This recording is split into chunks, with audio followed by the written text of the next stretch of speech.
Hey, it's Tucker Carlson. On Tuesday afternoon, the Biden administration had Donald Trump arrested. It was a pretty big news story. You may have seen it. Just before 9 p.m. that night, as part of its coverage, Fox News ran two live video feeds next to one another. On the right, Donald Trump addressed his supporters in New Jersey. On the left, Joe Biden spoke at an event for the Secretary General of NATO in Washington. Beneath those videos at the bottom of the screen, Fox's banner read this way, quote, "Wannabe dictator speaks at the White House after having his political rival arrested." Those words were up for less than 30 seconds, but the effect was immediate. Inside Fox, the women who run the network panicked. First, they scolded the producer who put the banner on the screen. Less than 24 hours after that, he resigned. He'd been at Fox for more than a decade. He was considered one of the most capable people in the building. He offered to stay for the customary 2 weeks, but Fox told him to clear out his desk and leave immediately.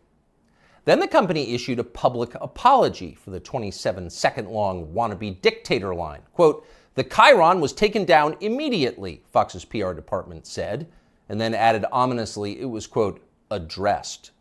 That was all true, but it was not enough to save Fox News from the ensuing scandal. For a time in the rest of the media, Fox's assessment of Donald Trump's arrest seemed to overshadow Trump's arrest itself.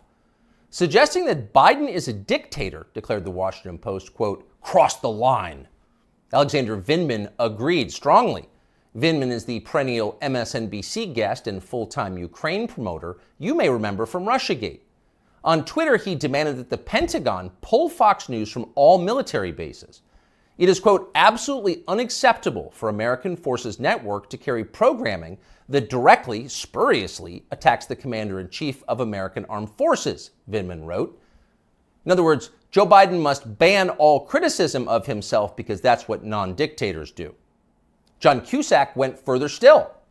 "For the crime of calling Biden a dictator, Fox should be shut down," wrote the 80s-era movie star. Quote, "the government has to take away their broadcasting license." And so on. It was all over the internet. Democrats were very, very angry. But why were they angry?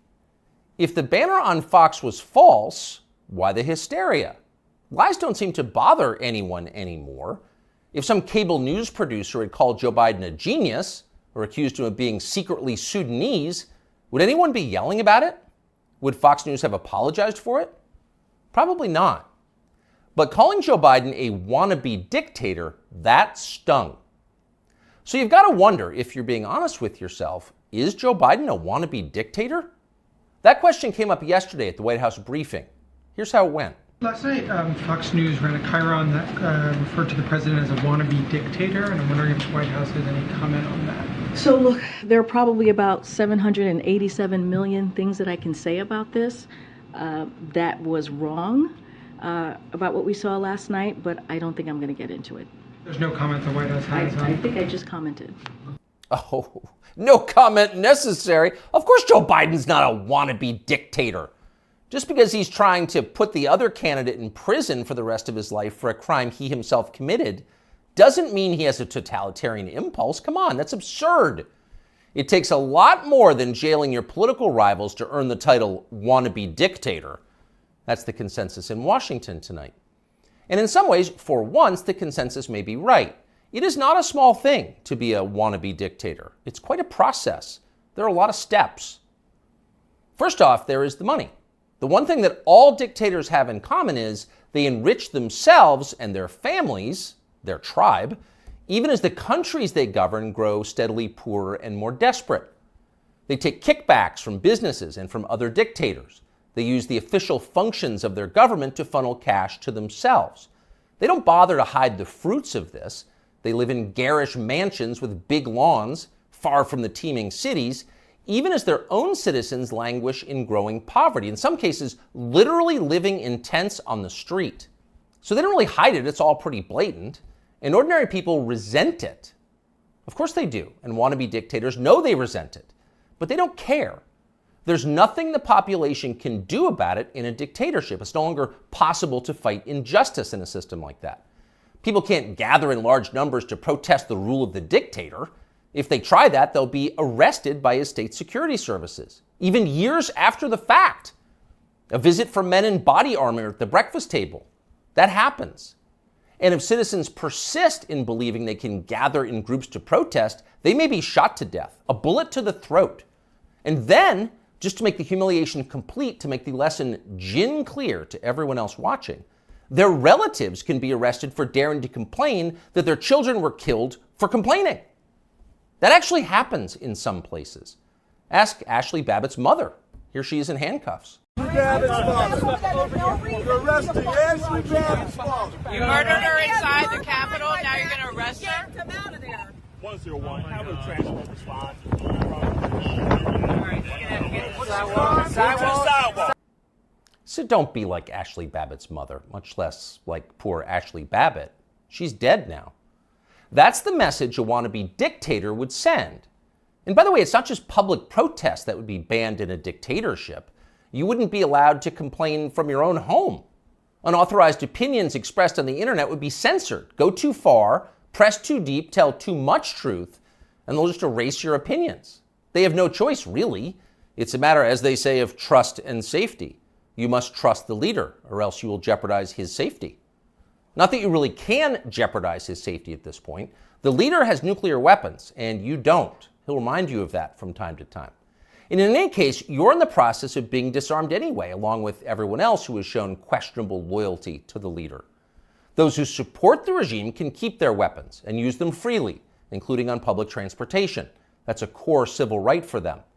But for those who dissent from the program, self-defense is an unaffordable privilege. Turn in your guns, Mr. and Mrs. Peaceful Opposition. You're a danger to society, and we know who you are.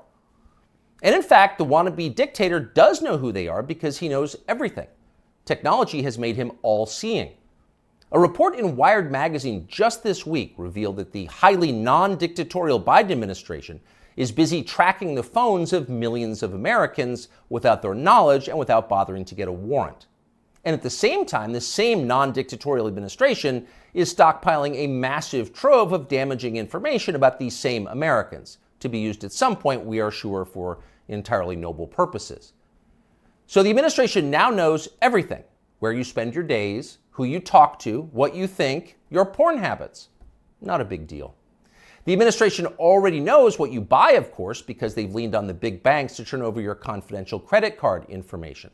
Not because anyone here is a wannabe dictator, to be clear, but just because. It's nice to have that information, just in case, in the words of the Fox News PR department, a situation arises that needs to be, quote, addressed. It's all totally normal. It's not a dictatorship, okay? But in the end, the main reason you know Joe Biden is not a wannabe dictator is because he just does not fit the profile as a man. Dictators have that look. You know one when you see one.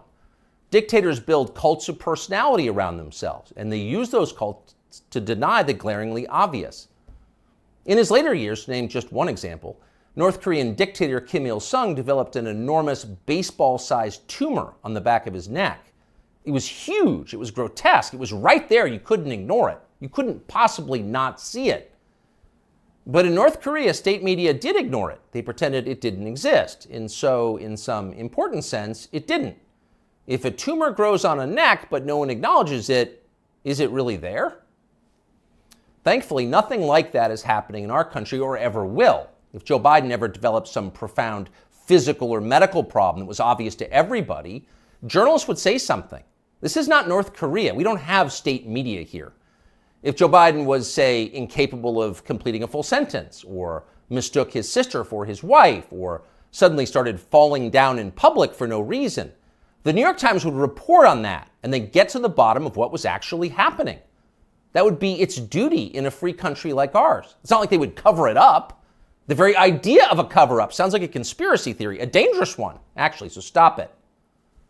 And by the way, if Joe Biden was a wannabe dictator, he'd have the family to match. All dictators do. Saddam Hussein had Uday and Qusay. They were princelings who lived above the law, indulging their most decadent fantasies with total confidence they would be never held to account by the police.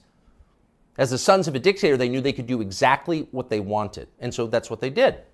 There's no one like that around Joe Biden. He doesn't have weird sex scandals at the heart of his family that no one in the media will ever talk about. He doesn't have a ne'er-do-well former nightclub-owning brother who's made a living for 30 years by being related to him. Not at all. That's dictator stuff. Joe Biden doesn't award ridiculous inflated titles to his relatives that the media are then required to take seriously. He doesn't call people doctor who didn't go to medical school and then force you to nod along like it's real when everyone knows it isn't. Nicolae Ceausescu did that with his wife Elena. Joe Biden would never do that. Nor does Joe Biden dress like a dictator. He doesn't do photo ops in mirrored sunglasses driving a sports car to convince you that he isn't frail and senile, but instead powerful, virile, and wise. That's just not his style. If Joe Biden was a dictator, he'd be wearing epaulets and carrying a tasseled riding crop, and he isn't yet, so calm down.